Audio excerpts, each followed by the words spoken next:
Who were tribal people. Tribal peoples के बारे में इतना ज़्यादा डेटा हमें कभी हिस्ट्री में सुनने के लिए नहीं मिलता, और इसका कारण ये है क्योंकि जो भी हिस्टोरियंस हैं और ट्रैवलर्स हैं, इन्होंने काफ़ी कम इन्फॉर्मेशन दी है इन ट्राइब्स के बारे में। अगर हम कुछ एक्सेप्शंस को रख दें तो ट्राइबल पीपल जो है, इनके पास कोई भी रिटर्न रिकॉर्ड्स नहीं होता। अब ये एक्सेप्शंस क्या हैं? जो ये इन्होंने गुफाओं में पेंटिंग बना के रखी है, इसी वजह से ये एक्सेप्शन है। ये पेंटिंग्स आपकी स्क्रीन में दिखाई दे रही होंगी। कुछ इसी तरीके की पेंटिंग ये किया करते थे। यहाँ पर हिस्ट्री कैसे फॉरवर्ड होती थी? इनकी हिस्ट्री फॉरवर्ड होती थी ओरल कस्टम के द्वारा। इनके यहाँ पर ट्रेडिशन थी कि ये अपने कस्टम को जनरेशन टू जनरेशन कैसे फॉरवर्ड करेंगे, ये ओरल ट्रेडिशन के थ्रू फॉरवर्ड किया करते थे। और आज के टाइम पर अगर हिस्टोरियंस को कुछ लिखना होता है, उनके बारे में कुछ इन्फॉर्मेशन देनी होती है, तो वो ऐसी ही ओरल ट्रेडिशंस को किताबों में उतार देते हैं, उसे लिख देते हैं। ट्राइबल पीपल जो है, ये हमारे इंडियन सब कॉन्टिनेंट के लगभग सारे पार्ट्स में मिलेंगे आपको, और ये हिस्टोरिकली भी हुआ करते थे। लेकिन पहले इनका डोमिनेंस ज़्यादा हुआ करता था, ये कंपैरेटिवली ज़्यादा नंबर्स में हुआ करते थे। अब हम समझेंगे कि इंडिया के कौन कौन से ऐसे पार्ट हैं जहाँ पर ये हुआ करते थे। चलिए शुरू करते हैं। तो सबसे पहले बात करते हैं पंजाब एरिया की। तो यहाँ पर कुछ ऐसी पावरफुल ट्राइब्स थी जो बहुत सारी टेरिटरीज कंट्रोल किया करती थी। जैसे कि जो पंजाब एरिया है, यहाँ पर सबसे पहले जो कंट्रोल था ये था खोखर्स का। खोखर्स, हाँ, ये एक ट्राइब है जो कि काफ़ी इन्फ्लुएंशियल थी पंजाब एरिया में 13th और 14th सेंचुरी के टाइम पर। और उसके बाद इन्हें हराया किसने?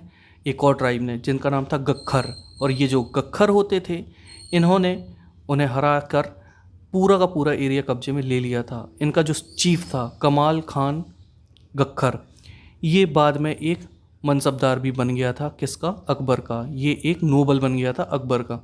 अगर आपको नहीं पता मनसबदार क्या होता है, तो आप सर्च कर सकते हैं mansabdar and Jagirdar bye Manav search, और आपको इन दोनों के बारे में बहुत ही इन डिटेल जानकारी मिल जाएगी।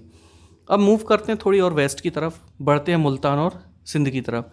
ये पाकिस्तान के एरिए हैं, क्योंकि उस वक्त पाकिस्तान तो एग्जिस्ट करता नहीं था, तो ये इंडिया के पार्ट थे। तो यहाँ पर कौन कौन होते थे? यहाँ पर होते थे लंगाह और अरगुंस। जी हाँ, लंगाह और अरगुंस। और इन्होंने इस एरिया को काफ़ी डोमिनेट करके रखा हुआ था। ये इस एरिया में काफ़ी एक्सटेंसिवली फैले हुए थे, लेकिन बाद में ये मुगल्स के द्वारा हरा दिए गए थे। इसी के साथ साथ बलोच, ये भी एक काफ़ी बड़ी और पावरफुल ट्राइब है, और आज भी पाकिस्तान में एक एरिया है जिसे बलूचिस्तान कहा जाता है। यहाँ पर उनके साथ काफ़ी डिस्क्रिमिनेशन किया जाता है पाकिस्तान पीपल के द्वारा।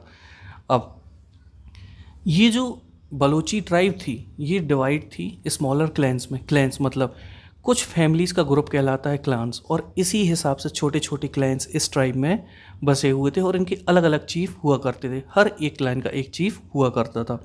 अब बढ़ते हैं हम थोड़ा सा हिमालय की तरफ। यहाँ पर एक शेफर्ड ट्राइब होती थी, और इन्हें कहा जाता था गड्डीज़। शेफर्ड ट्राइब मतलब ये अपने जानवरों को चराया करते थे, और उसी से अपनी पूरी की पूरी जो लाइफ है उसे सस्टेन किया करते थे। और यहाँ से हम थोड़ा और आगे बढ़ें नॉर्थ ईस्टर्न पार्ट में, तो जहाँ पर हमारे 7 सिस्टर्स हैं, यहाँ पर कौन सी ट्राइब्स होती थी उस समय और आज भी एग्जिस्ट करती हैं? ये है नागाज़, अहोम्स, और इसके साथ साथ और भी है, लेकिन जो मोस्ट इंपॉर्टेंट है वो है नागाज़ और अहोम्स ट्राइब। अब बिहार और झारखंड एरिया के पास एक और ट्राइब हुआ करती थी, और ये ट्राइब कहलाती थी चेरो ट्राइब। अब जो चेरो का सरदार था, ये राजा मानसिंह के द्वारा हरा दिया गया था। राजा मानसिंह कौन था? ये अकबर का जनरल था, आप अभी कह सकते मिलिट्री जनरल था। इसने अटैक किया और चेरेस को डिफीट कर दिया 1591 में, और वहाँ से काफ़ी सारा जो खजाना है, जो उनका पैसा है, उनकी वेल्थ है, उसे लूट कर वहाँ से ये लेकर आ गए थे। लेकिन तब भी जो चेरोस थे, ये पूरी तरीके से इनके कंट्रोल में नहीं आए थे। दे वर नॉट एंटायरली सबड्यूड। ये अभी भी कुछ हद तक फ्रीडम एंजॉय कर रहे थे, पूरी तरीके से उनके कंट्रोल में नहीं आए थे। लेकिन बाद में जब औरंगजेब आया, तो मुग़ल फोर्सेस ने पूरी तरह से जो चेरो के फोर्ट्रेसेस, मतलब जो जितने भी इनके किले होते थे, उसे कब्जे में ले लिया था, और जो ट्राइब्स था उन्हें अपना गुलाम बना लिया था। अब यहाँ पर और ट्राइब्स के बारे में जानते हैं। आई नो कुछ ज़्यादा हो रहा होगा, लेकिन स्टूडेंट्स आप क्लास 7th में हैं, यहाँ पर आपको इतना तो याद करना ही होगा आपको यहाँ पर पूरे इंडिया की सारी ट्राइब्स के नाम और एरिया पता चल रहे हैं। तो बढ़ते हैं हम उड़ीसा और बंगाल एरिया में। तो यहाँ पर कौन सी ट्राइब होती थी? यहाँ पर होती थी मुंडास और संताल्स। जी हाँ, मुंडास और संताल्स। अभी हमारा साउथ इंडिया बाकी है। तो साउथ इंडिया की स्टार्टिंग में आपको क्या मिलेगा? महाराष्ट्र मिलेगा और कर्नाटका मिलेगा। तो यहाँ पर दो ट्राइब्स बहुत फेमस थी। कौन कौन? एक थी कोलीज और दूसरी थी बिराट्स। कुछ कोलीज ऐसे भी थे जो आज गुजरात में रहते हैं और पहले भी रहा करते थे। Further south there were large tribal population of Koragas, Vetars and मारवार्स।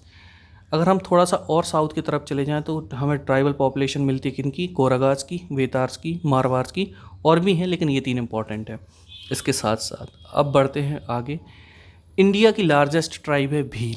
ये कहाँ पर है? ये वेस्टर्न और सेंट्रल इंडिया में है, मतलब वो एरिया जो राजस्थान, गुजरात, महाराष्ट्र और मध्य प्रदेश में है और थोड़ा सा छत्तीसगढ़, इस एरिया में रहते हैं और आज भी इनका एग्जिस्टेंस है। और इनफैक्ट गवर्नमेंट जो है इन्हें काफ़ी फैसिलिटीज़ प्रोवाइड कर रही है ताकि ये ग्रो कर सकें और अपने जो कल्चर है उसे प्रिजर्व करके रख सकें।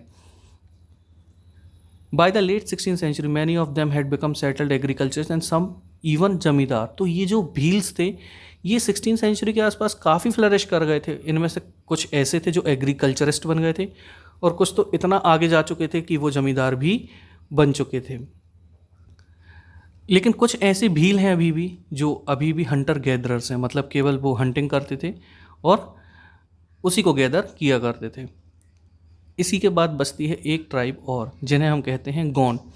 ये आज प्रेजेंट डे छत्तीसगढ़, मध्य प्रदेश, महाराष्ट्र और आंध्र प्रदेश में आपको मिल जाएंगे।